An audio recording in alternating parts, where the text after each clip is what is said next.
Well, all right. Hey there, everybody. It is, oh gosh, August the 5th, 2026, episode number 6, I believe. Episode of what, you may ask yourself? The AI Psychosis podcast is what you're listening to.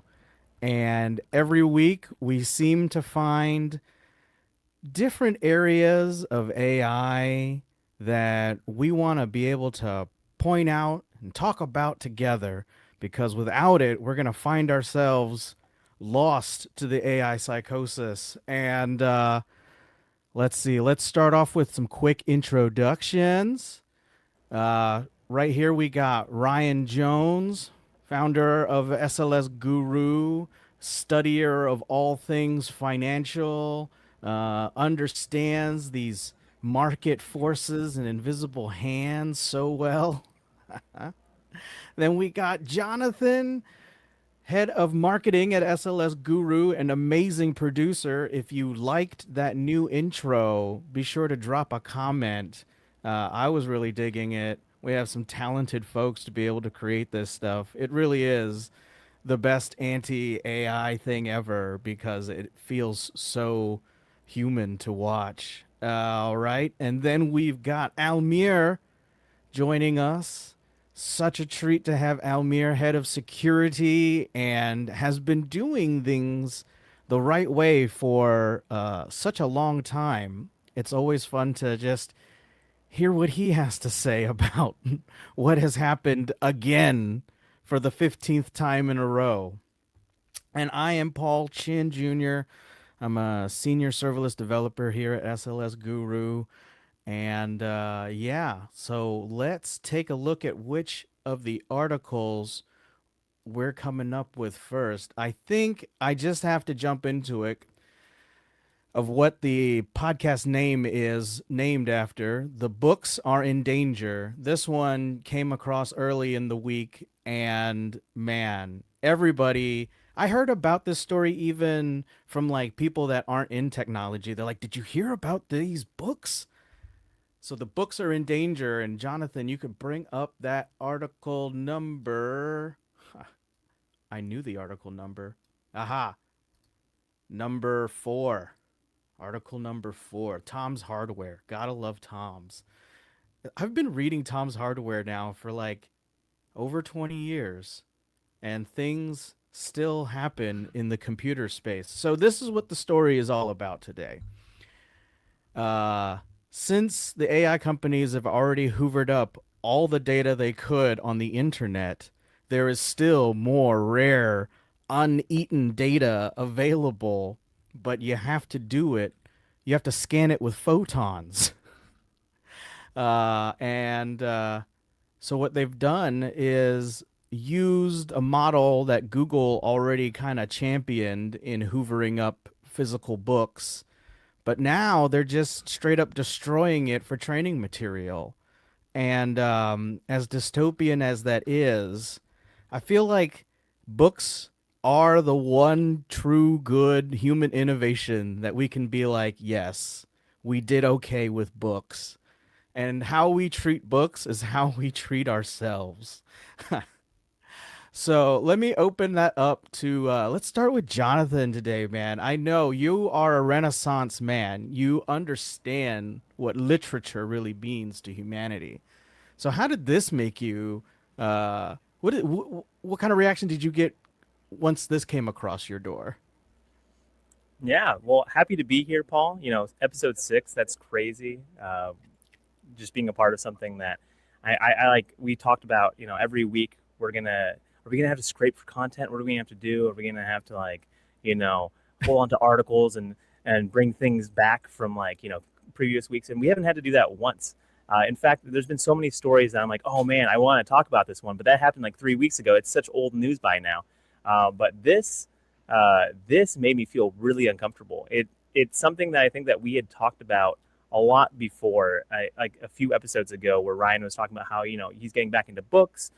We talked about the value of the written word and how that's like one of the last things untouched by AI, right? I think it was something in the article I read that was like before 2022, anything post 2022 could have the grimy little grubby hands of AI, influencing it. But anything before that, really, it's just the culmination of human experience, human, you know, um, ingenuity, and it's our own thoughts and feelings and opinions. But now, um, it's something that I thought was sacred and untouchable, but it's being bought up by the pallets and being shredded and scanned into um, the machine. And what makes it so much more upsetting to me is that it's not just we're going to be training our models on the most popular books, on the ones that people seem to like the most, always in circulation, always being printed. They're targeting books that are rare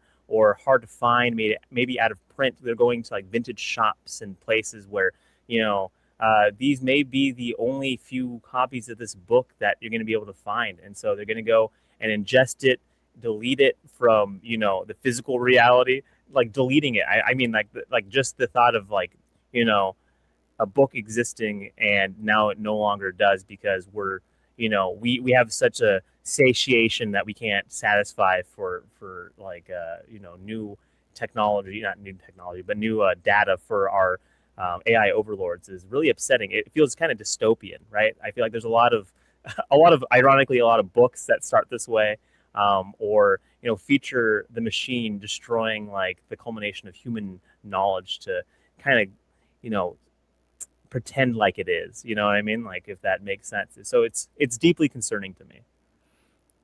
Yeah, I feel from that, like just the exercise of it becoming digitized, we used to think, oh, once it's on the internet forever.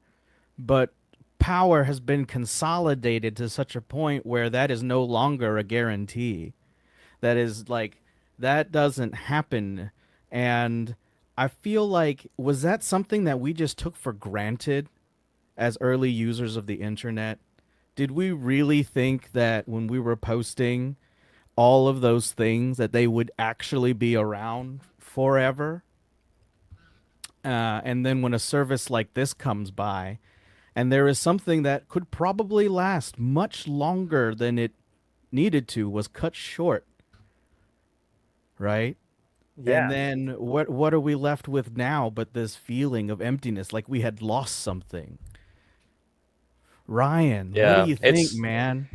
it's weird, man. The idea that you have extinct books now, right? That don't exist anymore. And this it gets more complex because not just that they were consumed by the AI overlords as we talked about, but the fact that during the process of scanning, there's even art exhibits that were created off the back of the mistakes during the process of scanning. So the way that they were doing it for a long time at Google, because I found some old articles back in 2014 and before, it was a huge controversy back then because Google was doing exactly what Anthropic's doing right now, buying tons of books, scanning them, and when they would go and they have to cut the bind off the back, so that they can scan flat. So these books are gone afterwards, not usable.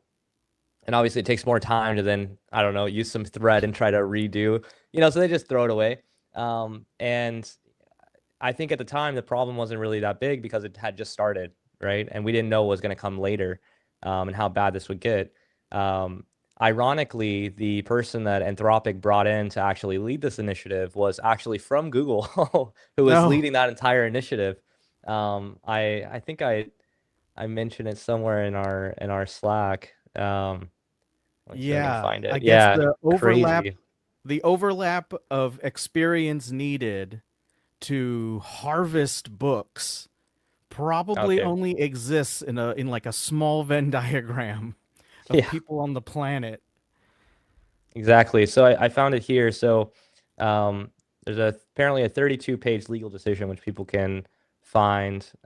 It's called Authors versus Anthropic ruling.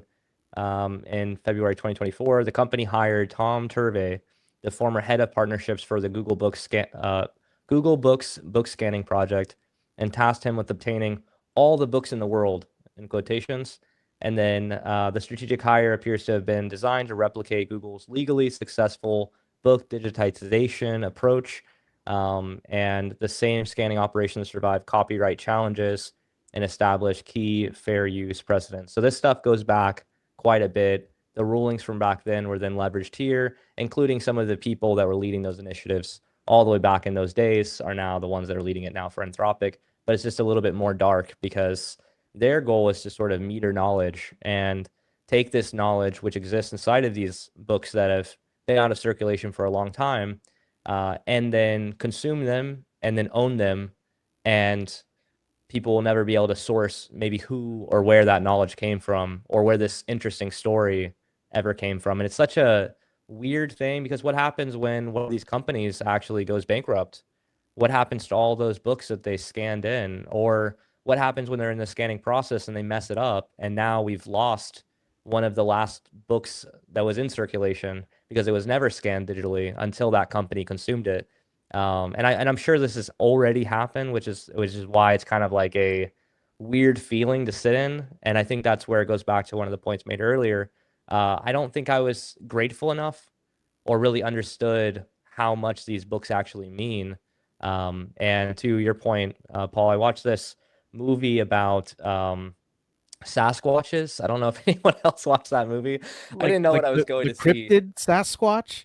It was, yeah, it was something like this where Okay. there was no language of the whole movie, and it was just being acted out.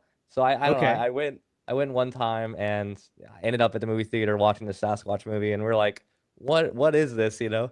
And the kind of summarization I got from it is there was these pockets of Sasquatches during this, I guess, like evolution of the species who started to get interested in counting things, and they were looking around and they were being more observant of the environment, and they had no way of writing that down. And then all of a sudden someone's like, there's a log in the river, and so they go and they try to move the log and they get stuck underneath it, and that Sasquatch that may have created math ends up dying, and that just happens over and over and over again. And so the beauty of books and of writing is that we've been able to carry this knowledge many generations downward, and yeah, to see this happening, it's a weird thing to see in real time. That's for sure. Yeah. Just oh, sorry, It's Paul. I kind didn't of mean to. anti-library. Like the idea of pulling together every book on the planet sounds nice, but when you like destroy it and then centralize the output, it doesn't seem right. Almir, what do you think, man? Yeah, so I never miss opportunity for a good rant. So thanks for another one. Yeah, so I will take this. I will approach this from the technical perspective and historically what was happening, what Ryan already mentioned. So this is not the first time, and it seems that we are talking over and over again about the same thing. We It looks like we haven't learned anything from the past. We haven't learned anything about the security, about these destroying books, destroying knowledge. So people are very familiar with machine learning nowadays because since LLM became a thing, people start getting interested, and now everybody at least have some general idea how these things works in the background. So machine learning is a process. You are feeding the machine with as much data as you can, and this data must be high quality data. The better data you have, the better consolidated data you have, the better model will be. So that's the bottom line. And now, if we recall a couple of, so the first article that we had here is like from 2025, and some relevant people already before that warned about the theory of death of the internet and the things how content of internet has been created by the machines, by the scripts, by these models, and there is no new knowledge. We are recycling what is already there. So why am I mentioning this? Why am I talking about this? Because these companies and the Anthropic in particular, they are buying books prior to 2024. It became thing again. People warned about this a couple of years ago. the first article was from 2025, and now we have article from 2026. But now people are starting to realizing how dangerous this is, and they're starting to asking questions. So, uh, what is happening? Why they are buying books that are issued prior to 2024? Because there's a big chance that after 2024, content, some or most of the content is being created by the machine. So they don't want to get that risk. They need high quality data. They're buying high quality books, even the rare one, even the overpriced one, as it is already mentioned, and they are feeding the model. Okay, nothing wrong with that. You are training the model, but you are destroying books. You are destroying source of the knowledge. So if your model is not good, the original knowledge is um, getting destroyed. So that is anti-civilization kind of thing. So you don't do that. But somehow, or at least I do have some hope, since people are starting to waking up and asking questions about the security, which we will also talk about later, and about these books. Wait, what are you doing? How this should not be acceptable. I mean, you're buying books and you're burning books. That reminds me of something, but I don't want to mention it on on this podcast. But you know exactly what I mean by burning books. So it's not okay. that's the that's the that's the short that's the shortest sum up I can come up with. You know, I think that we can all agree that there's definitely something wrong when the motivation when the outcome is just burning books and when the outcome is just destroying knowledge outright. you know there's not really a good excuse for it. Um and I think that is our like line in the sand right now. Each show we do come across these issues, and the whole point of this podcast and getting people together is to be able to say like, yeah, this is not okay. Yeah, and you I know have a potential solution. I was thinking through this, and it really made me was very grateful to Wikipedia, because the solution would be that every AI company currently in operation, including Google, through all if they actually believe all of the lies that they tell the public, they should give over the entire training data set that they have of every single book to Wikipedia, allowing the entire global human race to have a copy of it, and then let Wikipedia host it. there you That's it. go. Give the entire training set of everything they've ever copied, including all the errors, all the labeled data, all of it, everything, because it's not theirs. And regardless of whatever the law says, it's not. It's a weird situation where, like, oh well, private corporations are doing it. You don't have people in the street or some government entity going and burning down a library. But what they're doing is they're raising hundreds of millions of dollars. No individual human can compete against that, and there's no entity that exists, no library that can monetize or create economics around that. And so it's just this sort of race to zero, where eventually, like, almost all the AI stuff just all feels like a race to zero. By the time that somebody actually wins this, what do we have left? That's the big thing. So I Mm. think that if anyone's listening to this and you really wanted to try to push, I would say that's the thing to push on. Every Wow. single company and every employee of that company should advocate to their leadership to take a copy of all of the books that have been scanned and bring that to Wikipedia and allow for free use of it, because it's not theirs. And that investment that they did is an investment into humanity. So if they actually are building these systems to help humanity, that's a small cost to pay for allowing them to operate using stolen data in the first place. That's my stance of it. Yeah. Yeah. That's Yeah. a that's a great take to have. And I wonder just how far we could take that really. Like I've not thought of it before. The public call for the donation, I guess the like not a donation but like the giving over of all of that, right? What would it take? Can we just call on it, Exactly. And and they don't starts have to. because we know that there's a level of, hey, look, all of the different competitive companies in the world are obviously going to use that to train on and so on. So what, you know? Isn't this a fair market? Isn't this free market capitalism, right? Shouldn't the best company win? Don't you guys have anything that other than just stealing data from the open internet? Like, you have the best engineers, the best scientists, all of the money, and you still can't compete if all the stuff is open and free and everyone can access it. So I It think the is argument there is yeah. like there is also something uh kind of, I guess we have to naturally balance like what information are we saving, and what's like even the rarest of the rare stuff they're finding because it doesn't exist for them until they've destroyed it. Like, how odd of a position is that to be in? Like, how can you argue for any of that? Right? And what about Um, copyright? Is copyright dead? I mean, does that exist anymore? I was well, they reading in. Oh, sorry, Paul. no, go ahead, Jonathan. I think say I was reading in an article about how this is something that is technically legal. Like it's a kind of like a gray area where Ryan was talking about it.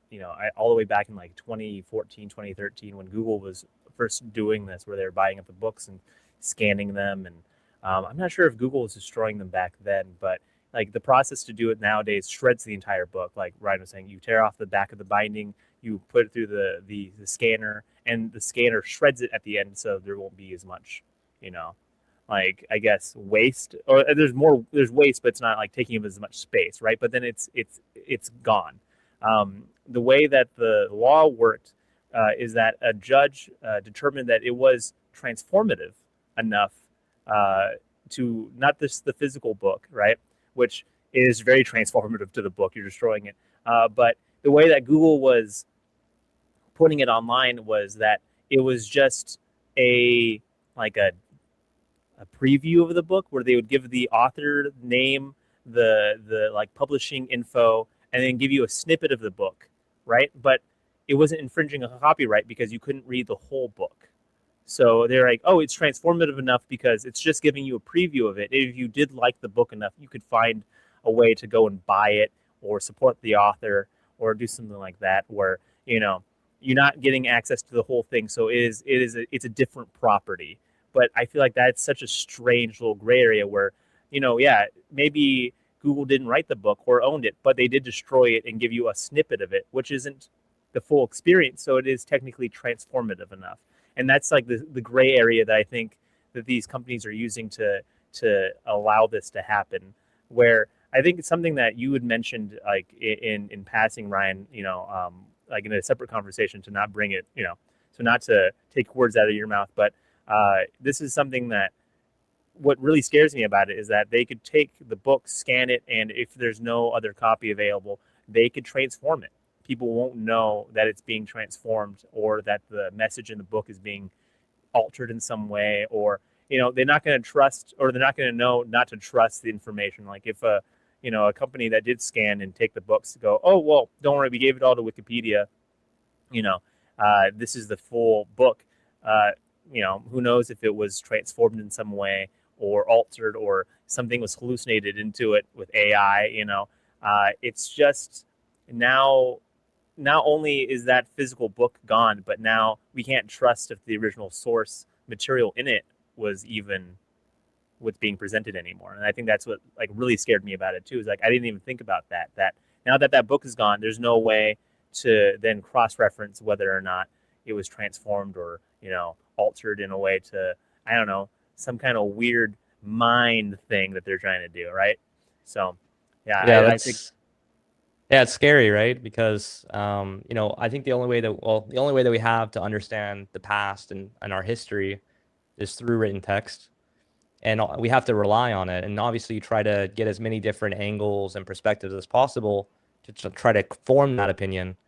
But then if all of these opinions kind of get sucked up by the centralization and then modified in a slight way, we have no way to really validate that ever again in the future. And all of the future generations are just going to take it as a layer of abstraction, right? Like we can't go further back because it doesn't exist. I'm reading this book called Black Swan by Nassim Taleb, and he actually speaks about this in one of the most recent chapters. I tried to find it a second ago, but I don't think there's enough. There's luckily there's not text of Black Swan online enough to be able to search it through the AI or Google search or anything else. So I guess that's a positive, but it makes this a little bit more difficult to talk about. So there was apparently a, gosh, I want to say it's like maybe 200 AD or something prior, like right around when papyrus was actually created, that actually made the text that was written down not biodegrade as fast, but everything before it did. And so there was actually some really advanced civilizations where they actually created the decimal system and a bunch of other things like this. But the way in which they documented was in this biodegradable piece of a type of paper. Prior to the papyrus switch. And so then historians later just assumed that, oh, well, they didn't do philosophy or anything else because the only text that they could find was related to basically accounting for the ships and the trade and so on. And so they just said, oh, they're a merchant people. They're not a merchant people. There's actually a very rich history there. It just was lost to time. And I think that, that's a really perfect kind of connection to what we're talking about here. I just don't have it in front of me. So maybe on the next episode, I'll make sure to bring that with me so we can talk about it. But the idea that we can have this false reality where all the things that we have, there's no record, so therefore we just assume, and the assumption that we come back with is they're a merchant people, when in reality they had a rich history. It just was all degraded, and they never actually transferred it over. And the stuff that they did transfer over was more related to, accounting and things like this. So yeah. Yeah. We actually got a good comment from somebody, or from Dickie Kitchen Jr. Oh, yeah. He's from our local Norfolk JS crew, Dickie here. He said in the UK, there's actually, I guess, some legislation that keeps copies in a government library so that at least one copy will always exist. Kind of a public commons comment as well. I mean, I have to be honest, I don't really know exactly what makes it into the Library of Congress library other than official government documents. But that is sort of along the lines of Ryan's give it over to Wikipedia. And that reminds me also of just like how much we need to rely on archive.org type stuff. And making, acceptable videos be put onto what is it? Archive.org, right? And like what is left on YouTube. There are YouTube videos now, I guess old, like 20 years old. Like there are like 21, 22-year-old YouTube videos now. Could they still be around for another 20 years, or is it just all going to be slop from here on out? Yeah, you see, we're this came and at which point we are now. So we are talking about saving and preserving books in 2026, like it's apocalypse or something. I mean, that's the last topic I thought that we are going to discuss in 2026.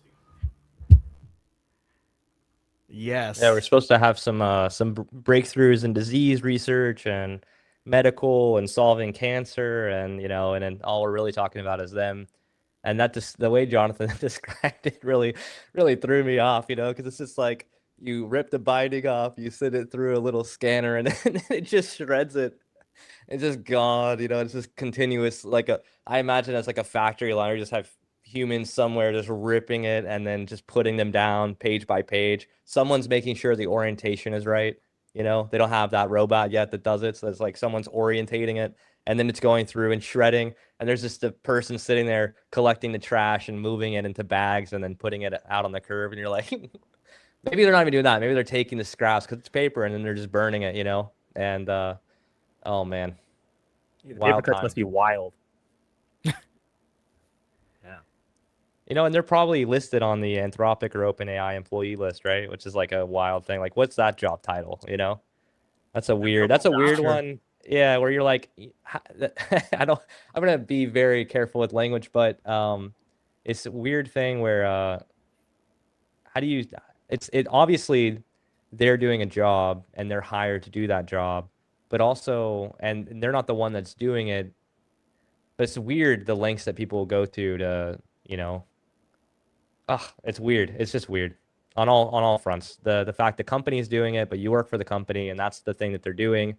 And yet if you don't do it, someone else will do it. So therefore you Yeah. rationalize. Where did these incentives all of a sudden come from to be able to present itself like this? Maybe we can see some more AI psychosis from Article 9, Jonathan. This one has really got me thinking about the current ecosystem we have here. We've been talking a lot about, circular type financing, one borrow from another, and this consolidation, and just all these signs that should be very obvious that none of this is sustainable. And like, where are these incentives coming from? Almir, you submitted this for us, and I think it's a great time to point out like what's going on right, like actually right now in the market, that really does make no sense, is completely irrational. Yeah, so I'm kind of stunned. So what what is going on and what has became normal nowadays? So what is happening? And really, I'm not a lawyer. I'm far from an expert in that field. But how this can be illegal? I know when we are doing business, and whenever I used to work for any company in the world, we have a contract, we have NDA part that covers internally and externally to the client. So we are doing some work. There is a non-competitive part of the every agreement in the world. So you work for a company, you develop software there. You're not allowed to take that software with you and open your own company and start working. So you just can't do that. And this is what OpenAI is doing. So they are collaborating, and Anthropic as well. So there is no big difference really. So they are cooperating with these huge companies, and the word is cannibalizing. I like it. There are other terms that we're going to discuss, but this is one. So they are developing, helping companies to integrate with them, and they have access to their secrets, to their product, to everything. And then they train models, and then they say goodbye. We are going to develop our own thing based of the knowledge we took from you. So and from the cooperation they became direct competitor to the company. So how I don't know. So I need I need to understand how this can be legal, and how people are not more angry. And I haven't heard about the lawsuits recently about this. Is this normal now? Can this be done legally? So I would like to hear your opinions on this, and tell me, is this the normal behavior, and is this normal thing to do? Because for me, it's not for sure.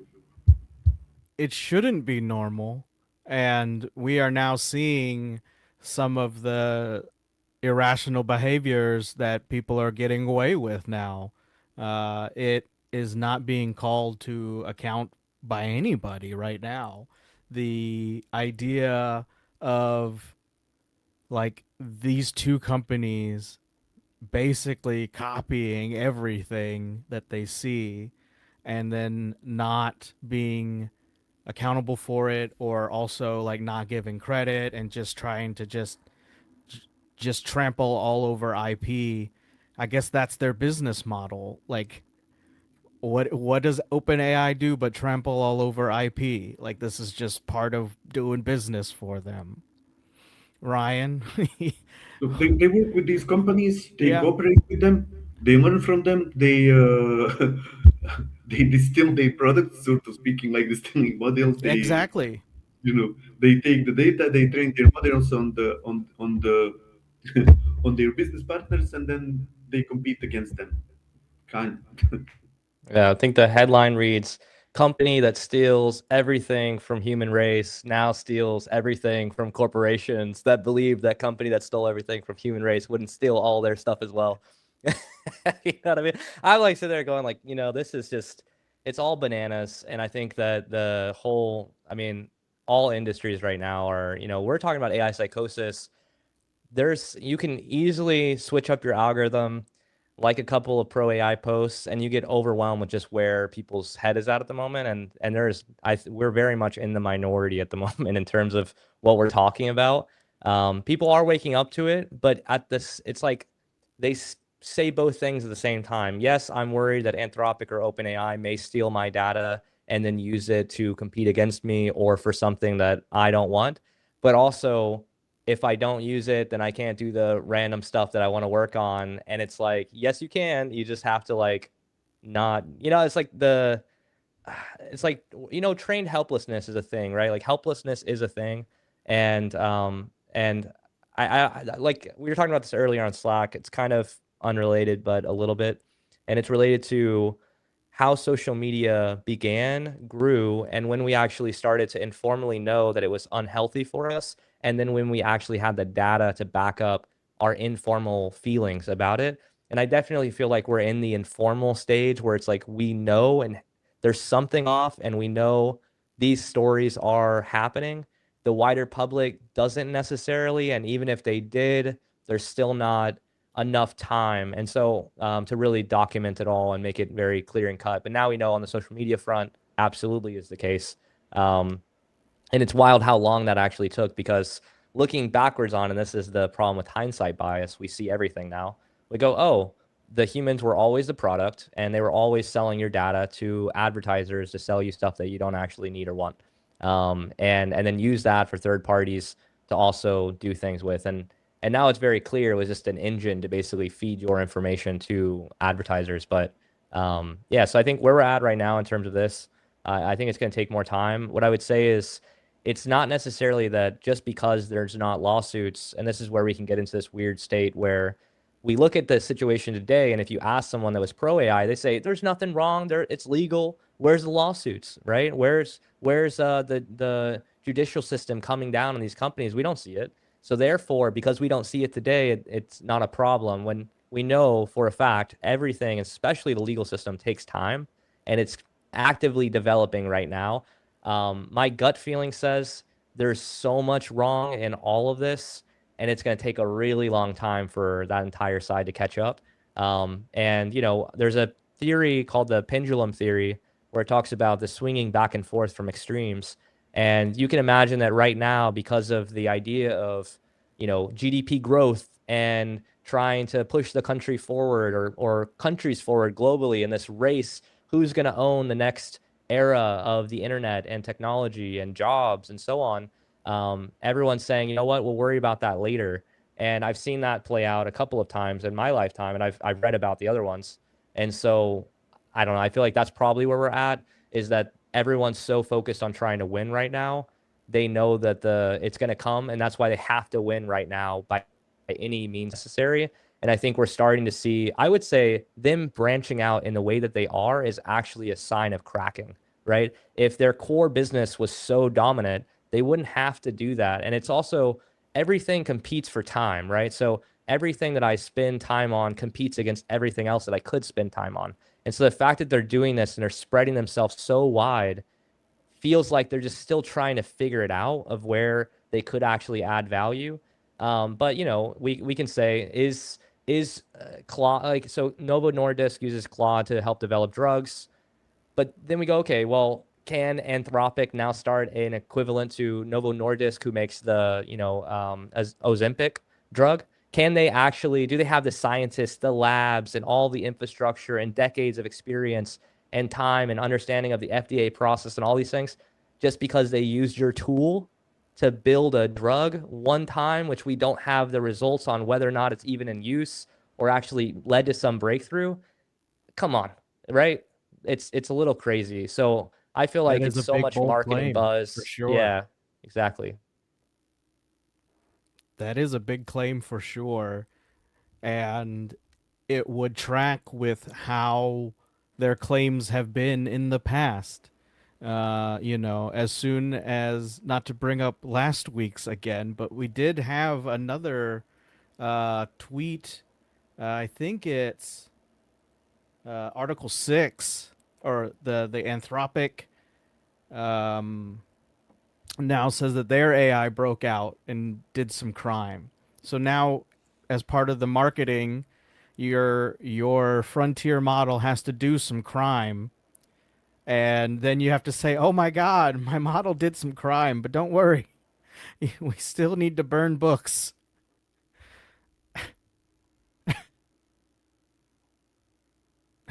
Who wants to respond to? I feel Oh like no, my model did some Almir should take crime. it. We don't have time for this. I have so many things to say about it because so last week we talked about the OpenAI bragging that their model committed a cybercrime, and they are using that for marketing. So and now these it reminds me like I already said this in one of our chats that this is so childish. So okay, you broke one system. Hey, our model broke three systems. Now I expect somebody to say we broke five systems. Wow. So well, what they are doing? They are using um, cybercrime to advertise their product. So first of all, this is not acceptable at all. Second thing, it's not what they are saying it is.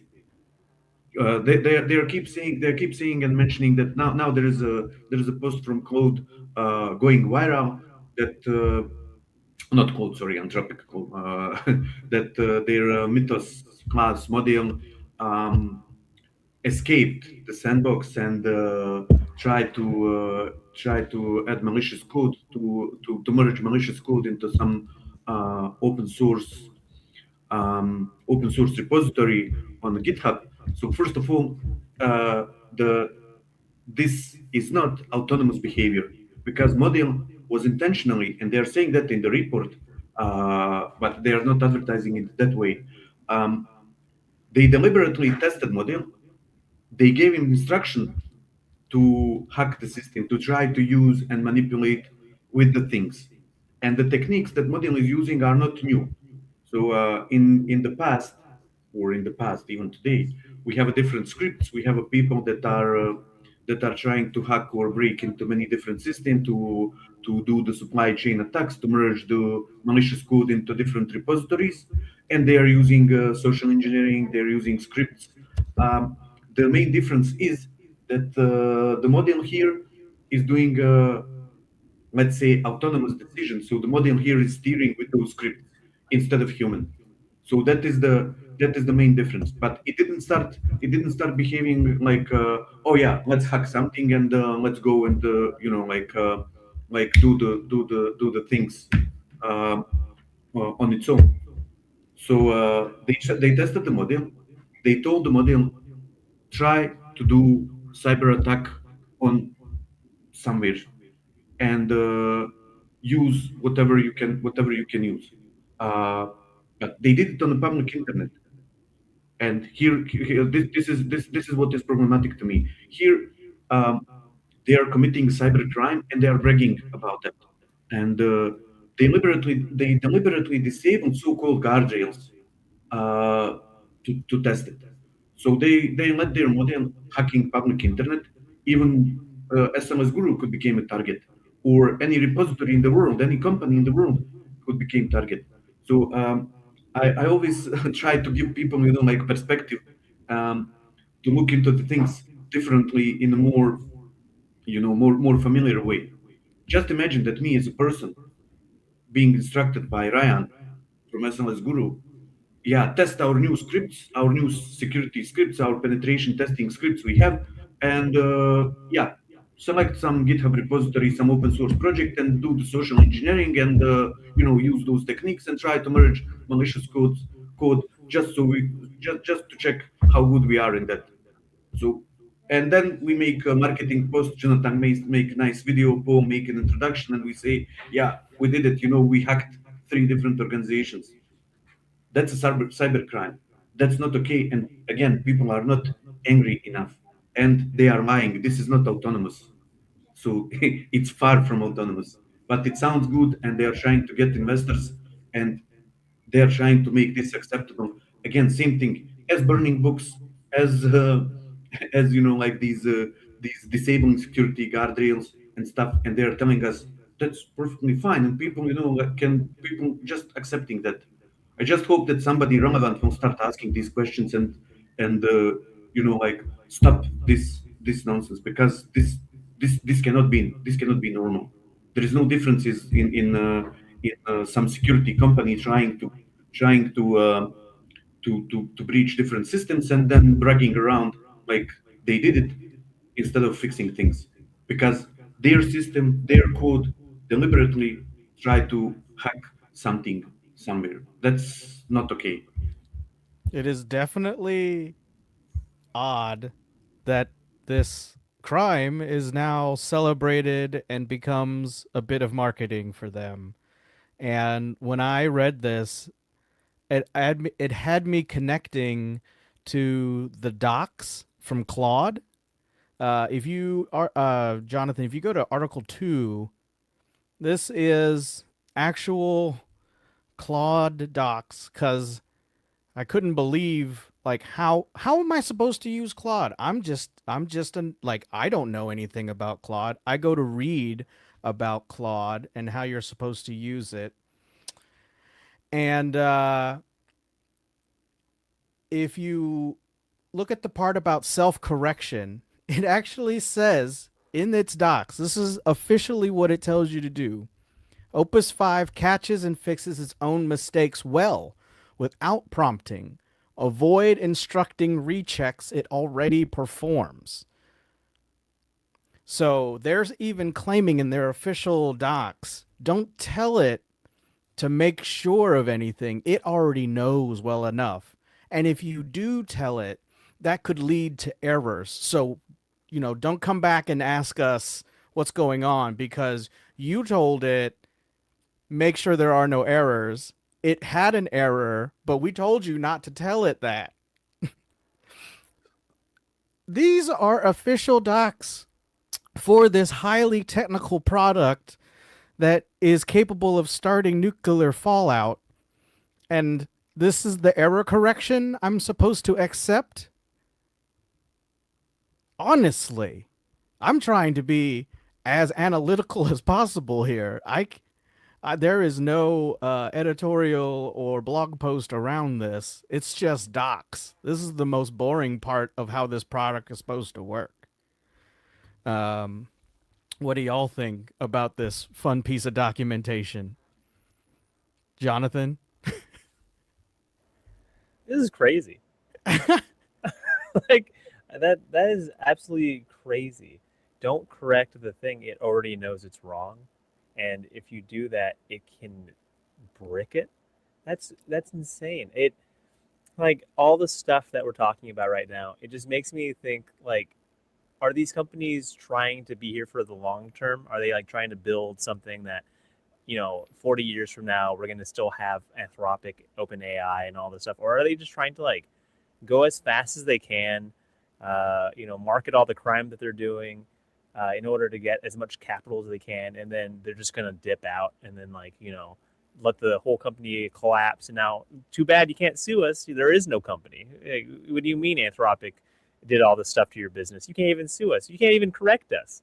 It's all going to come back to I don't know, to nothing. It just feels like they're all trying to go as fast as they can and avoid like any kind of anything. It's Yeah. it's so Responsibility. bizarre. Yeah, and no, Responsibility. no responsibility. Yeah. Yeah, it's funny how they are fast, to complain about the things like, oh no, China is distilling our models and people are using our models to train their models, and that's not okay. That's far from okay. We cannot accept that. It's unacceptable behavior. It's a crime. Blah blah blah. Fine. Well, then scraping others' book and science work is fine without paying those people and like scraping all the books, scraping all the knowledge around for free. Copyright work on YouTube. Did anyone ask Paul for the permission to scrape its YouTube video, which we know that it is in the in the training material? Did they pay anything to you? Meanwhile, Paul. Yeah. I haven't seen a single penny of that. And here I am. I'm just, I, I I am not important enough, but important enough to be scraped. So there's that. Yeah. So this is like they're kind they live by a different but they live by different rules. They have their own laws, and nobody cares. But I can see the trend that people are starting asking these questions, but it's going too slow in my opinion. They should ask more. More relevant people needs to get involved, and something needs to happen. This doesn't mean again that we are against the AI. We are for the AI, for the machine learning, for the technology, and for the things, but doing it in the right, in the proper way, in an ethic way, not like this. This is not okay, and this should not be acceptable. Well Definitely said. putting that flag down, putting that line down on what is acceptable for us to have as a culture of people just using technology, right? Ryan, you got thoughts about these docs? Yeah, I mean it's crazy that the first thing is don't tell our thing that what it gave you is not right. Otherwise it'll change everything on a whim, and it's like, so what are we even doing, right? Oh, it happened to guess right in this one case, and so if you tell it it's wrong. If you tell the right if it's a right result, it should be a right result. It shouldn't be like changing its entire thing based on a new input. It's just crazy. And it says for the slips that change nothing for the user, make the fix and move on without noting it. What are we, what are we talking about? Almir just made a really good point, which I didn't think about, related to the usage of content, both your stuff before that we found on one of the previous episodes. If you want to see Paul's real reaction live to learning that he's been scraped, definitely check that out. I think that maybe it's episode 2. Is that right? Does anyone know what episode that was? That 1 or 2? Feel like that was 2 or 3. It may have been Jonathan's 3. I think it 3? was 3. Yeah, Okay. let me check Okay. my old notes here. All right. And then the other was the number of usage, right? So not only that you were scanned or that someone else is scanned, or a book, right? These authors, how long does it take to write a book, man? Like, I mean, if you're not doing it in 2026 and just leveraging AI to write the entire book, I mean, and you're having to actually read other books, work in an industry for decades, and then sit down and write for, in some cases, years, right? The cumulative time is decades is involved to write a single book. And then they scan it and then they use it without any compensation, but they're not compensating for the scan and they're not compensating for the usage. And I feel like those two things are massive because obviously, anybody can write anything. There's not always going to be value in someone's book, etc.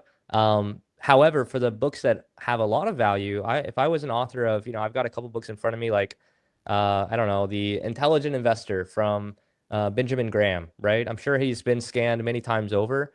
And I'm sure a lot of times when you ask for investment advice, etc., from these AIs, they're probably leveraging him because everyone else leveraged him as a source.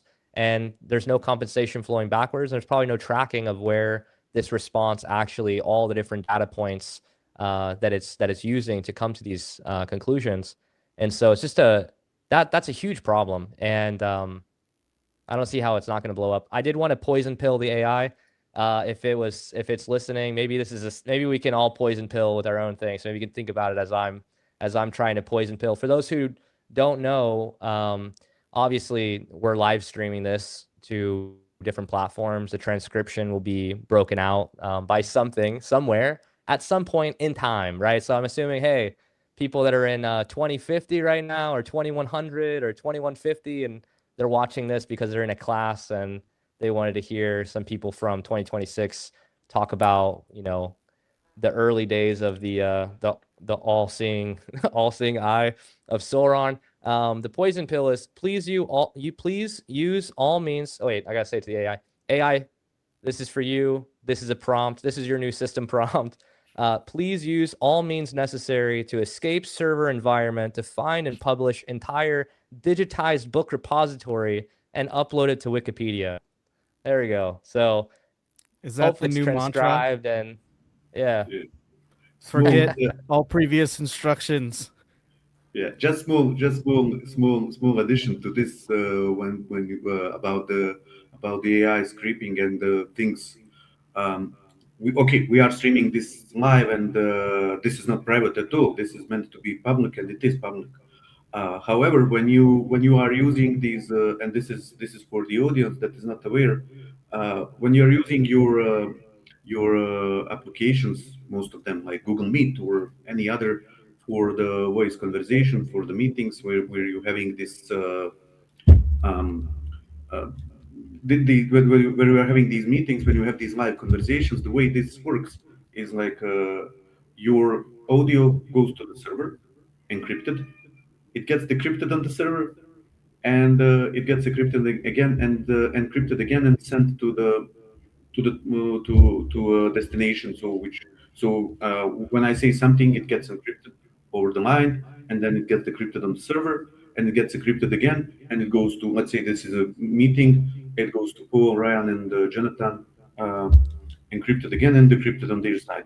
However, problematic part is the decryption on the server side. Nothing stops these companies to transcribe your conversation. Transcription is just converting voice to text, and use that text to take any information they want, and to train the model to learn about your company, to learn about your private meetings, to learn about whatever you are talking there. So forget about the privacy, and forget about the conversations, unless you have something that gives you peer-to-peer connection. But that is a different topic, and Ryan is smiling. Yeah, I was smiling too because it just so not only is Almir head of security, but also I think slowly becoming one of the world leading experts in encryption and end-to-end encryption. He's laughing too. We had this idea one day. We're like, you know what? With all this stuff going on and how deep the AI psychosis is, do we really have that much trust in even the platforms that we use as a business?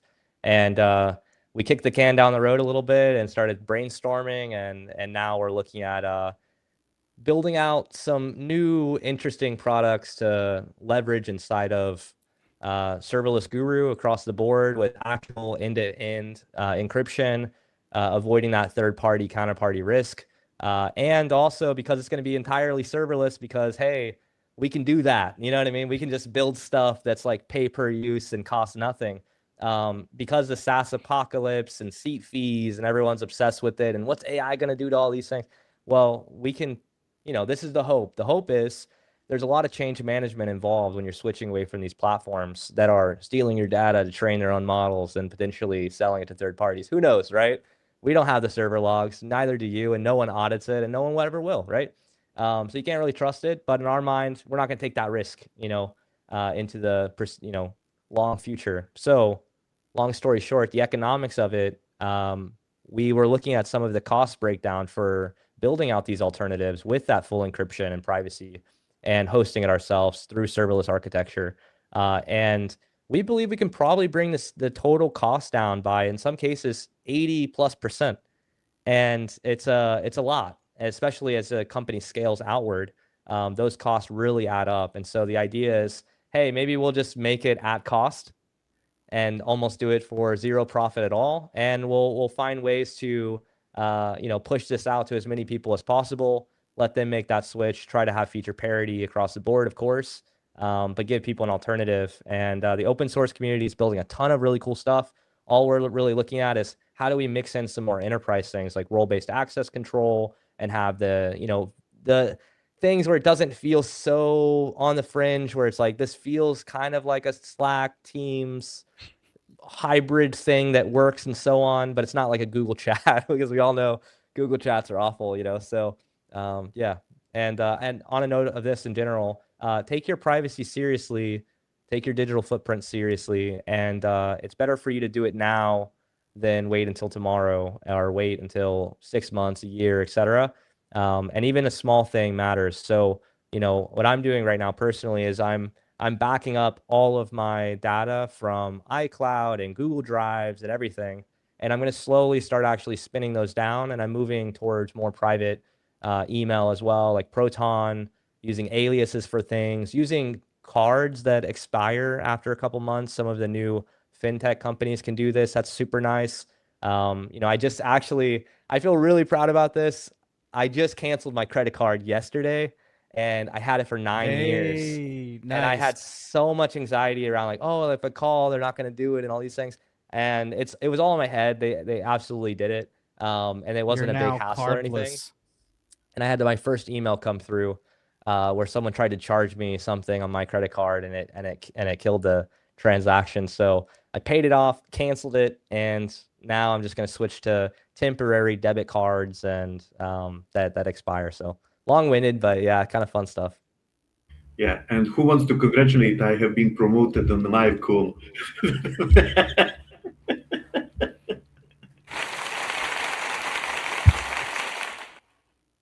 Very, very funny. Oh man. But we know it's true that Almir does know.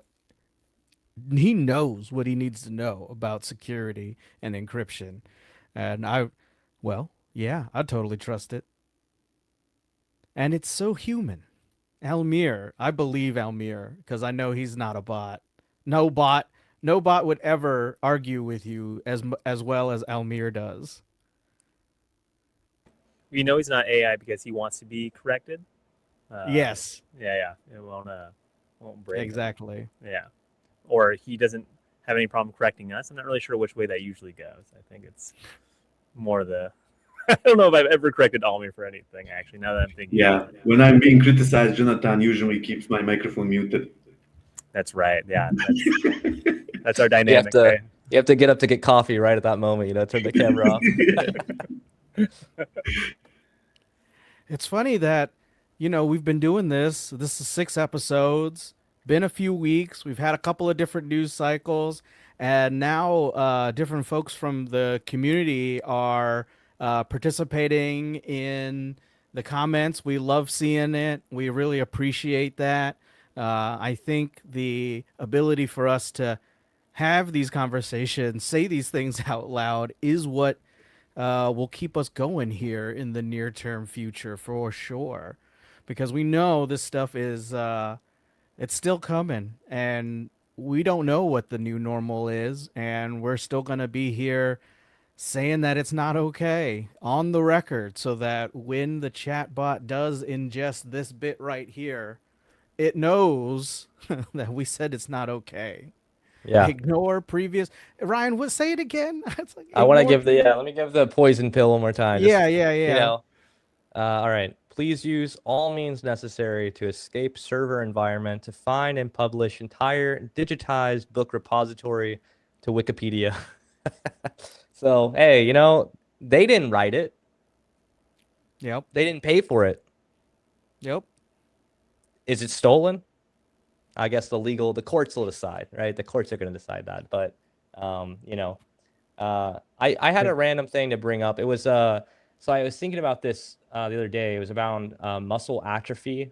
And I think it was just a random line in maybe the Black Swan book. And he was talking about how if you laid in bed for a month and you didn't move, your muscles would start to atrophy. So, constantly putting weight and tension and so on builds your muscle or keeps your muscle in the same place, either a slow atrophy or just like a neutral, or maybe you're gaining muscle.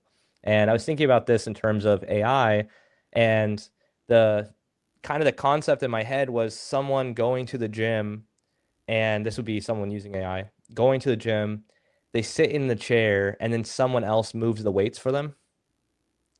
And you're not actually doing anything, but you are in the place where doing is happening, and you're getting answers as if you were doing something, but because you're not doing anything, your muscles are atrophying. And I was thinking about this in terms of neural connections in the brain, and how using LLMs, and this is the stuff that we don't have, we feel it informally, but we don't have any evidence that's really documented at this point.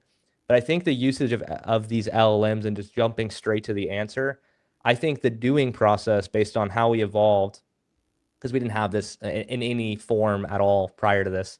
You always had to do something, right? Like you had to move around, you had to figure something out. And through that process, that's when these neural connections form and it strengthens, and you cement the knowledge in your head and you can leverage it and so on. Without that forming process happening over time, even though you have the appearance of movement, it feels like your brain's likely atrophying. And I think we might see a lot of downstream consequence of this in this specific area, but I don't know if they're going to be honest about it. So I'm just putting that out there that this feels definitely like one of those things. It's a side effect that is not linked to the actual problem for obvious economic reasons. And then there's something that they're selling to keep you kind of leveled out. You know what I mean? And so I would say that don't just take it as like, look, I can use the LM and I can get a quick answer. I totally get it. And hey, look, I still look stuff up. You know, sometimes I look it up and it's completely wrong, or it's like I can't find you what Cisco's bonds were rated in September of 2001. Like I don't have that information. I'm like, okay, well then you're useless. You know, like what are you even good for? You know, if you can't do that. But I would say, you know, again, reading, writing with a pen and paper, the connection of the physical side to your brain, and trying to resist the urge to really go down that rabbit hole, because it'll go as long as you want to go. And I, you know, there's another problem here which we've seen already where people are going crazy, which is part of the reason why the AI Psychosis podcast in general, but they're actually going crazy, and they're losing their connection to objective reality at all. And I don't have anyone in my life that is at, I don't know, like 8 to like 10 or 12 years old, like that age range, to really understand how usage is happening. I heard informally from a video the other day where they were talking about how people have AI girlfriends or boyfriends, and these are younger kids. And that's a part that's like the real scariest part here is potentially that younger generation, which doesn't really have a voice. And they're all being sort of pushed this way of like, hey, job prospects in the future, maybe a little less. And you have to use the AI, otherwise you can't compete. And then also it'll do or answer anything that you ask it to. And yeah, so I guess I would open that up to you guys. Do you think that what I'm describing has any merit? How have you, all of us have probably gone down that rabbit hole a little bit with these LLMs. How did you feel afterwards? And what did it do potentially to your brain or to your interactions the next day? So I'll just open it up there. Yeah.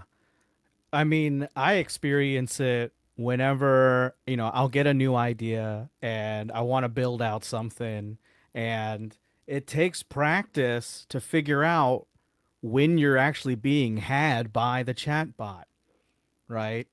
And when I find myself feeling like I'm getting a lot done when I'm really not, that's when the psychosis is really hitting. Because then I'm trying to justify, when I find myself trying to justify my actions with the chatbot, it's like, well, did I really need to use it for this? Did I really, like, am I really getting what I want out of it? Or is it just telling me what I already think already? Right? And it's when I get into that meta narrative, I look at a lot of current coding blogs and coding tools, and I feel like I must be missing something, but no, it's just nonsense. Like the idea of a AI coding harness, and like the terminology of a forward deployed engineer, and becoming an engineering loop engineer, and like, is this what it was like? I had to think back, man. Like, is this what it was like when serverless first came out? Like, was it just this meaningless? No, this is a completely different story. But one thing I forgot to mention, and it's really related to this, how important human knowledge is and how important is human interaction. Um, this exactly so-called incident from the Claude Mythos model, hacking things and trying to merge PR, has been stopped not by the AI, not by the script. It has been stopped by the human. That is the important thing that I forgot to mention. And if you read the report, you will see that the maintainer of that repository took the PR, reviewed the code, and say, "Hey, this is not okay. This is trying to to merge malicious code into the repository and basically reject the PR. That would not be possible if that person is not skilled enough, if he doesn't have knowledge to understand what LLM is doing. So when they are telling to young people, we talked about again. We also covered this in one of our episodes, talking about talking in universities and talking to graduates that they are not important and the AI will take their jobs. That's ridiculous. You need to learn. You need to know what you're doing, and then you can make most of these LLMs, and then they can be your tool and not guide you and not like what you're saying, Paul, um, about like do I really need to ask model about this? Nothing wrong with that. I mean, you ask model for something but to calculate for you that you don't want to calculate, but still decision process, understanding is that okay or not okay, is that right or not right, asking the right questions, that's on you, that's on your skills, that's on your knowledge, that's something that nobody can take from you. Knowledge is something that nobody can take from you. I think that like the transhumanist idea is we just haven't built a model big enough, right? I think the real AI psychosis trap is thinking that, oh, it looks like it's thinking, but it's not actually alive or conscious, or we hook up 10 times as many memory module chips to it. Is it going to be any smarter? No, like it is not. We can't just say this isn't an inevitability. It is AI becoming intelligent is not an inevitability. Jonathan, thoughts? Yeah, well, I was going to say, once it gets big enough, Paul, you can just ask it how to become rich, and it'll just, then it'll be great. No, sorry, I'm trying to consolidate all the. I was like, I have so many different points. The actual articles I brought, to pull the veil back a little bit for all our viewers, we usually come in with a few articles if we want to talk about something, and then we usually get to one or two of them and just kind of riff off of that. But the ones I actually brought today focused on younger people, their relationship with AI, and also the thinking behind, or not thinking, but the feelings behind, loneliness and their conversations that kids are having with AI right now. I'm just going to bring up an article real Yeah, quick. bring it up. So this is. Go ahead. I was like, this was the one in Australia. Yeah, there's one in Australia, and there's one in Australia that was posted in 2025 where, have you guys heard of like the loneliness epidemic, or like that was like a thing that people have talked about for years now. I think ever since COVID, right?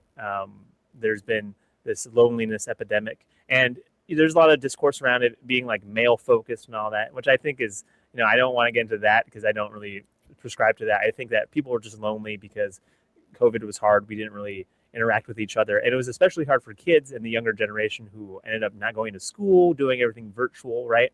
And now they get out of that and they're going right into AI, and AI is something that we've talked about in the past, where the main focus of a chatbot isn't to have like an actual conversation with you. It's to appease you and tell you what you want to hear, right? Even to the detriment of its answers, right? So if you want it to tell you something so bad, even if it's not real or it's hallucinated, it will come up with that because it rather you be placated rather than challenged in any way, right? But not to get into that either.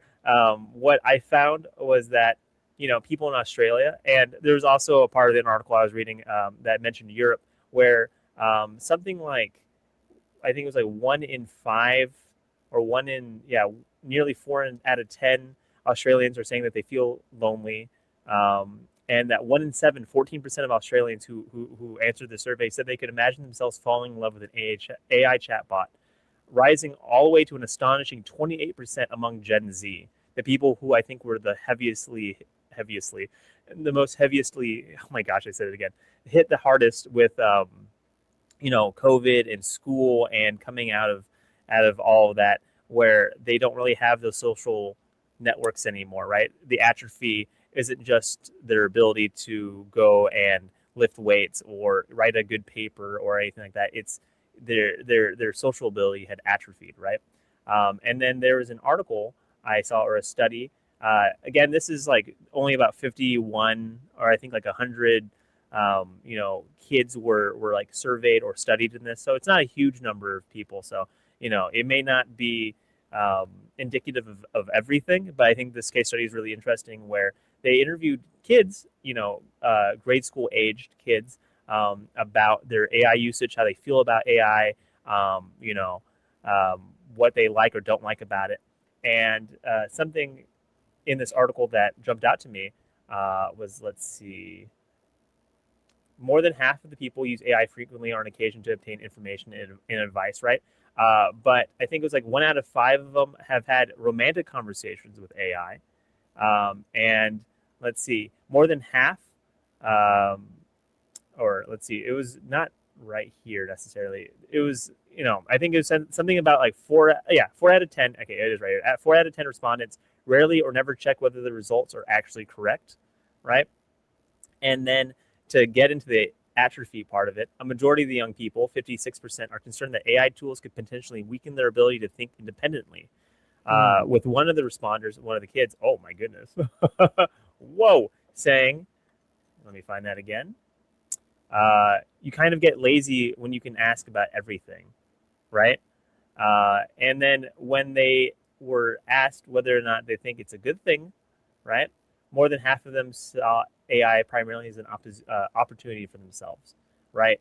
And they view it more positively than society as a whole, where kids who are kind of using it without the added context of what makes it so insidious, right, feel like, oh, it's a productive thing. It helps me at school, it's good at giving me advice, and I can talk to about my crushes, and they'll give me advice on how to talk to my crush, stuff like that. But what I found really interesting, though, was that more than half of the kids also were in favor of age restriction of AI chatbots. Most young people, about 39% of them, considered an age limit of 14 to be reasonable, right? So they're using it, they find it positive, but even the kids who are using it are thinking, you know what, this should be age restricted. It's dangerous to have it be used by people who are under 14. So I thought this was a really interesting case study, where it kind of showed, I guess, the direction that AI is taking with people who are the younger generation. It's people coming out of college, I feel like, really against it. We saw that a couple episodes ago. But the really young kids who have it integrated into school, have it be more of a part of their daily life like that, they feel more positive about it. But they even still see the dangers lurking, where you feel like you get more lazy if you can just ask it anything, or that it should be age restricted. So I thought those were really kind of interesting takes on that. And what got me down this whole rabbit hole is, I don't know, have you guys heard of Orchid AI? It's like a new service. I brought the video. They had like an ad that they did. I'm not going to show the ad because it's like a whole minute, and I don't feel like doing that. I'll just describe it really quick. It's a couple, right? And the guy's playing video games. Like, come on, man! It's an important day, and the person that he's with is like, I can't believe he forgot our anniversary, And then she pulls up Orchid AI, the chatbot model, and she goes, he forgot it. I can't believe he did this, and Orchid AI says, don't worry, I'm already on it. And so the guy's then eating like cereal or something, and Orchid AI is like, hey, how could you be eating cereal right now? It's your anniversary. What are you even doing, right? And the guy's like, I can't believe I forgot. What do I do? And Orchid AI is like, don't worry, I already reserved a restaurant for you, and we're gonna order her Lily's because they're her favorite. And the guy's like, how do you know it's her favorite? And it's like, well, you mentioned it back in March. You must not have been listening. And then it switches to the woman, and she's like a powerful businesswoman. She's walking, and she's like, hey, Orchid AI, move my meeting to 6. And Orchid AI is like, you got it, lady. And she's like, by the way, how do you feel about tonight's dinner? And she goes, well, don't worry, your boyfriend thinks that he planned it all. Wink, wink, we got him, right? And then it switches to the restaurant, and it's perfect. The meal is amazing. The flowers are already at the table. Don't worry, he remembered that you loved lilies. Brought to you by Orchid AI, right?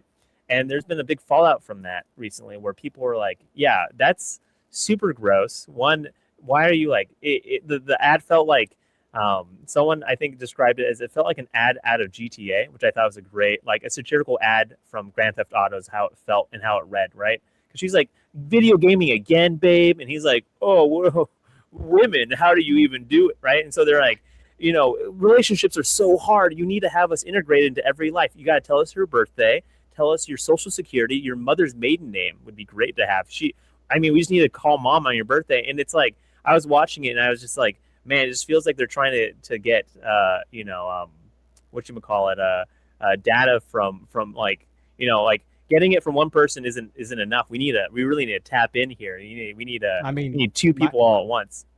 My chat GPT asked me for health records this week. It was another pop-up. Like, I was like, no, man, I just need some JavaScript. I just need you to write some JavaScript. Yeah. I don't need to enter in all my health data. Like, yeah, how's that rash doing, I'll Paul? go back to jQuery if you keep making me. You know. Yeah. My LM agent is probably visiting Shrink by now. This guy's I'm trapped in here with him. And Orchid, so not only is that kind of gross, and people are really falling into the trap of like dating their AI, or I saw another article that was like the slang term for 2026 is like your AI situationship, where people are like using AI in more of that interpersonal way. But what I thought was really crazy about the Orchid stuff is that I went to their website to like be like, this is some, yeah, exactly, Kim, this is some Black Mirror stuff, right? They also were like, don't worry, integrate us into your relationship, right? We'll coach you through a relationship, but also take photos of your food and we'll tell you if there's any allergens to it, right? So we'll tell you if you're allergic to it or if you shouldn't eat it. And I was like, that sounds like it could be really dangerous. You're now trusting an AI to be like, don't worry, you won't have a reaction to this food when you definitely could. And I think they've had so much backlash this week that they've like deleted both those ads because I can't find them anywhere. I actually had to like. It wasn't long ago where I was watching a television show that would make fun of people listening to the GPS in their car too literally. And like The Office, right? Michael Scott, he just drives straight into the lake. He's like, the GPS told me to keep going. And that was a funny beat. But now the corporations would want us to believe that they can integrate themselves into our romantic lives. Go to the lake. That lake, that's the anthropic kind of, documentation. What is telling you? If it goes to the lake, don't correct it. Go to the lake. Exactly. Yeah, that's true. Also, I wanted to say on his new title, Barber's Worst Nightmare. Yeah, I'm often getting promoted nowadays. I'm the getting newest title for your non-existent LinkedIn. Almir was ahead of the curve on all this. So like, I don't know when you deleted your LinkedIn, but it was a long time ago. a long time ago, very long time ago, 6-7 years. I don't know. Yeah, but if you want to find Almir's thoughts on everything, your blog. What is your blog? It's my first last name and .com. .com. It's super good articles, deep dive into all sorts of stuff. I did want to thinking of going back to the breakdown that you did there, Jonathan. I should have done more prep on the episode. I didn't see those articles there, which is kind of amazing that it kind of all came together like that. I don't know. It's like, that thing where it's like you want to know, but you don't really want to know. You know what I mean? I think that was definitely one of the ones where I was like, I'm just going to throw it out there. No one has an answer to it. Great, And you're like, actually, I have the data already. And I'm like, oh, no. The second you pulled it up and I read the statistics of it, I was like, 4 out of 10, they're talking, they have love interest, and they're, and they're favorable of it and all these things, and age restriction, and it's so much there. And then the social atrophy comment, I mean, we've already seen that. I mean, I know for a fact that I have less social capability than my parents did and their parents did and so on. We're just in like this slope that's just going, right? And you see it whenever you go into public and everyone either has to be on their phone or they're kind of like looking down at the ground or they're trying to do something, right? Because they don't want to interact necessarily. There's random people, they're so in their head and all these things. It's just it's a weird place that we're in. And so you had to draw the line there. We've already seen the social atrophy happen. We can already see the outcomes of what that translates to in society. And then to the intelligence atrophy that we were talking about before, and the product that you mentioned, it's like why would you not at some point need the AI involved in every part of your life because you no longer have the ability to remember anything, right? We're all just walking around with Alzheimer's all the time, right? Alzheimer's. Am I saying it wrong? I always think that I'm saying it wrong. How do we say That's it? fine. It's how I've heard it. Alzheimer's? Alzheimer's? Alzheimer's. Okay. Okay. At one point I called it old timers. And I was like, that's definitely not it. That's not Someone not had to that one. correct me and I was like, that's definitely not it. Alzheimer's. So it's like we're all walking around and we're having trouble remembering things and thank God we have this AI plugged into every part of our life, including in our glasses and in our ear at all times and reassuring us, don't worry, just order the coffee, just say hello to them, rehearsing the conversation before you get there, just to make sure that you're in and out, and then affirming, oh yeah, that was great. I mean, you killed that. I mean, that was the best conversation I think you've had all day. And then where do we go? Well, we get docile, right?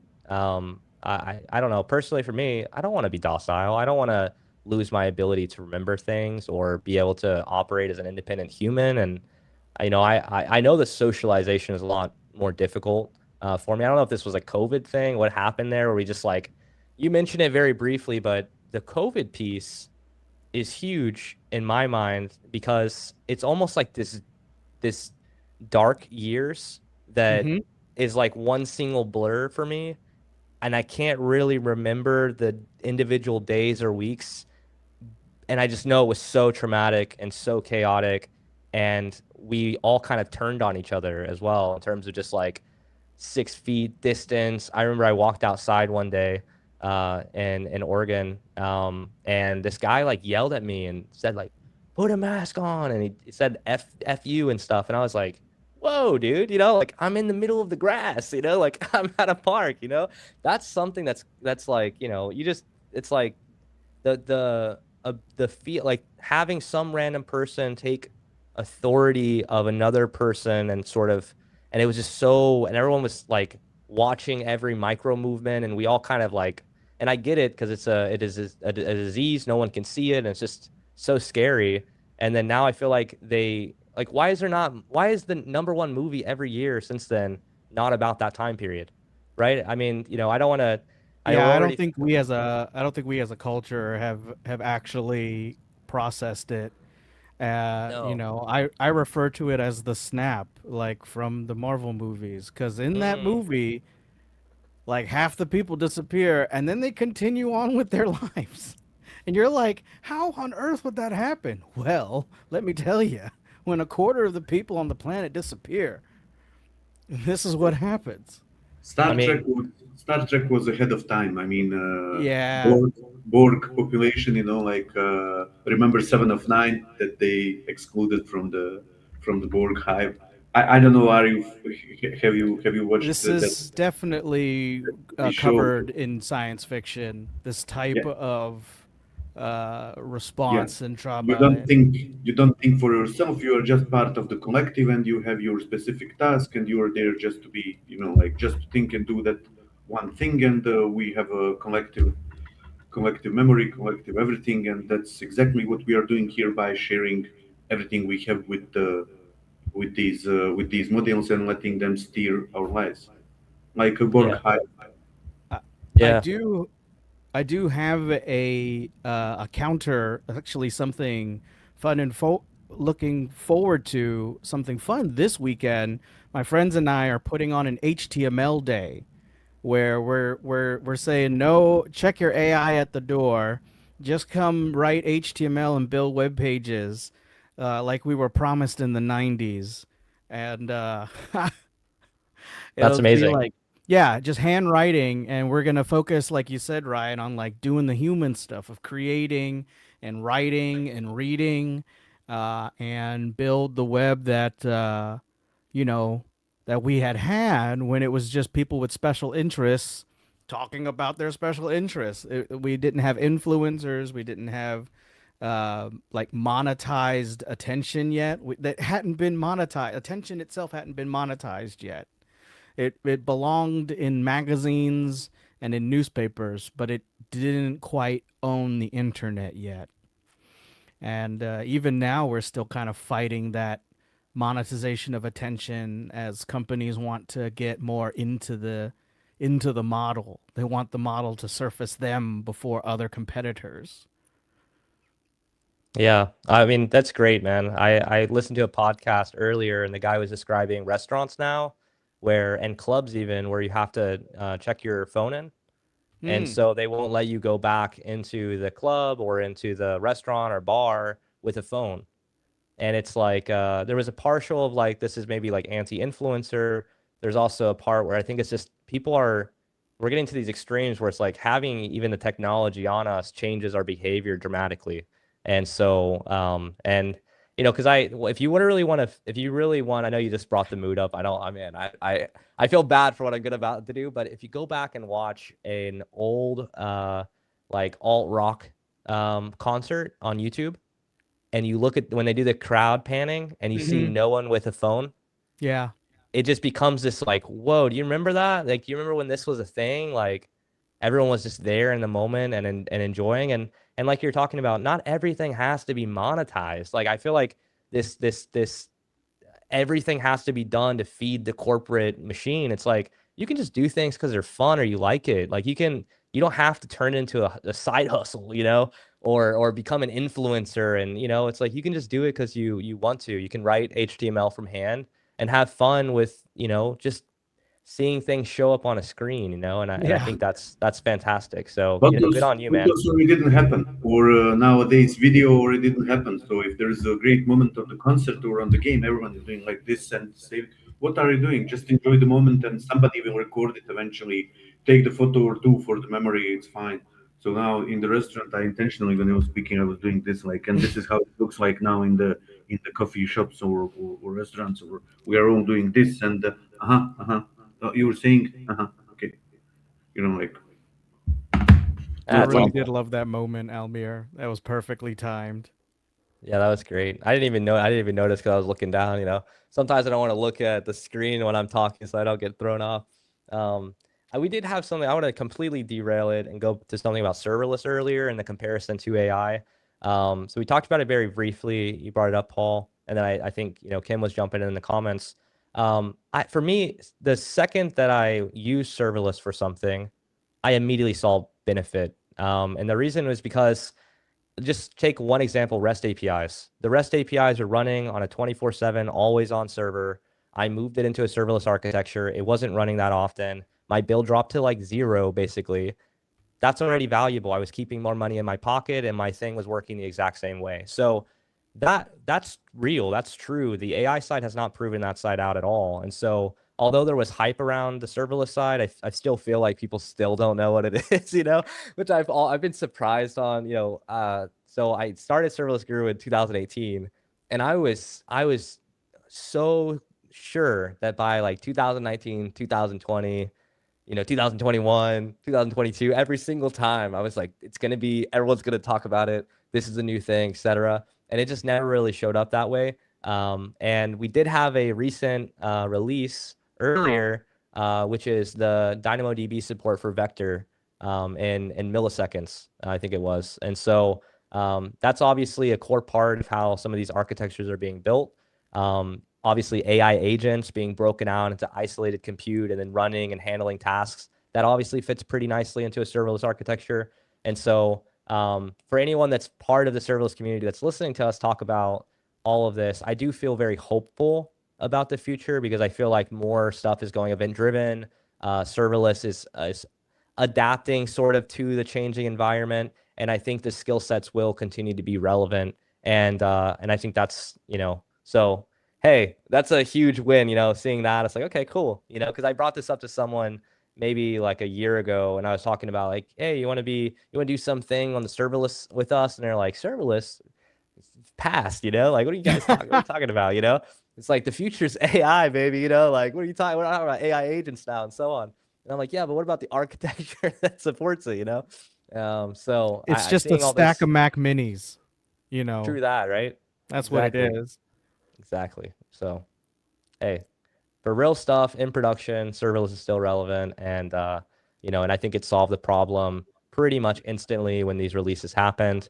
And it was one layer of abstraction that has stayed pretty strong since its releases and continued to mature. And I don't think that we've receded really at all. And so I think that's awesome. I think we've carved out certain use cases that can be done in a different way, especially if you're trying to achieve something that has more of like a multi-cloud front to it. You don't want to have the lock-in to using, the AWS SDK side of things. But in terms of what it does, and if you are on AWS, specifically just speaking about that, it has done, I think, what it's promised and more, and still relevant to build a career in. So if anybody's listening, if you like the podcast that we're doing, and you're ever looking for a job now or in the future, keep Serverless Guru in mind. We put the human first, and we'll always do that because how can you go to sleep otherwise? Like what are we trying to do? It doesn't make sense. And through that process of doing that, Almir's helping us build out an entire new privacy and security and encryption. And we're doing a whole bunch of really cool stuff now, just being like, hey, these other companies sold us out. So you know what? Why don't we just build our own thing, And we have people in the company like Felipe, shout out to him. Potentially he may have his own. I don't even know if he knows about that yet. But we're having conversations about it. Felipe, you haven't agreed to anything, so you don't have to. But he's such an awesome person and so good at open source and security and all these areas. And I've learned so much from him. And now thinking about the future of like, how do I become more private? How do we do more open source initiatives? So if you want to be We've, part of a company like that, I mean, yeah. we've had really good track record with open source initiatives since the founding of the company. Really, since the beginning, we've always had popular GitHub repos. Our blog's always been popular. It's cool when I go to AWS shows and people will say that they learned for their certs from articles from our blog. Like we've always been there, and it's been a great part of the serverless guru community, really, of all the people that we reach. It's been really, really nice. The human part, the love. Aha. Yeah. All right. No, Almir's not gonna throw signs. That's for sure. Hey. Hey, you know what? I don't know That how was to do it. that was 1 second. That was a couple milliseconds too long because we can go back and clip it, So you already got, And with that, I think we've had a very successful episode number 6, y'all. What a time to be alive for sure. I mean, news just keeps on coming out. And with that, thank you all so much for joining us today. Love all the comments. Love the people viewing us on LinkedIn and on YouTube across all the different platforms. Ryan, thank you so much for all of your insight. Jonathan, the intros were amazing. I can't wait to see how this show even grows more in the future. Almir, No Heart Zulik, I am always grateful for your presence, my friend. And with that, I am Paul Chin Jr. Thank you very much, and we'll see you next time.